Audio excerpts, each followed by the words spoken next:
Welcome to the Full Tracy Money Audio Commentary. This is Owen Tracy recording. It's 3:29 p.m. that is Central Time. Today is March 28th, and today being Friday, it's the big picture, long-term audio and video for the various different asset classes. Now, we're also going to have the Markets Now event on Monday, so there'll be plenty of time to talk about all the different questions that I've been receiving over the last 24 hours. But I think the big question that everyone's asking right now is, how much of a correction are we going to have? Is this as far down as it's going to go? Or are we looking at a deeper correction like we had in 2022? Or is this the big one?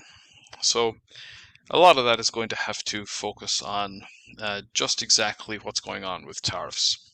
Because obviously there's a lot of fear right now.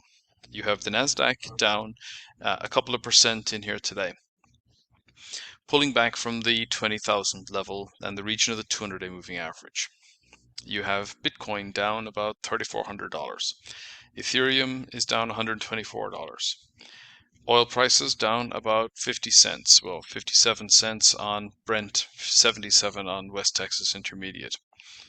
Then silver was down 29 cents. The yen was stronger by over a full yen. So we're certainly in a rather interesting environment. And then international stock markets all down.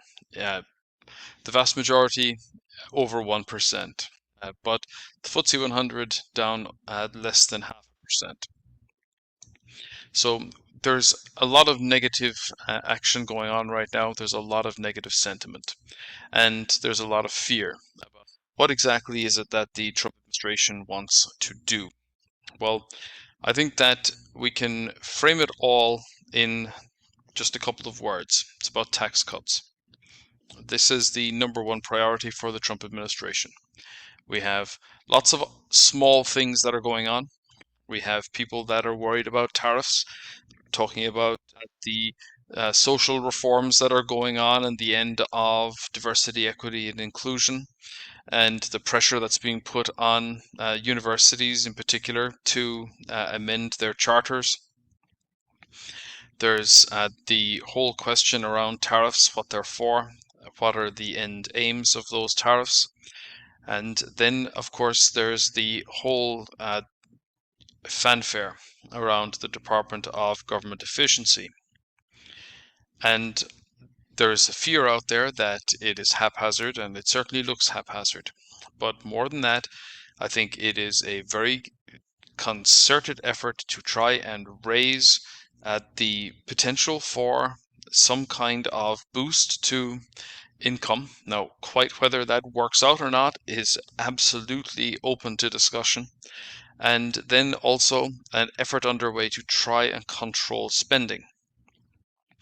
That's a lot more difficult than anyone is really willing to consider right now, particularly when we look at what the experience of the UK was. And a point that I was raising yesterday is that in many respects, the efforts underway by the Trump administration right now are directly comparable with the immediate aftermath of Brexit for the UK.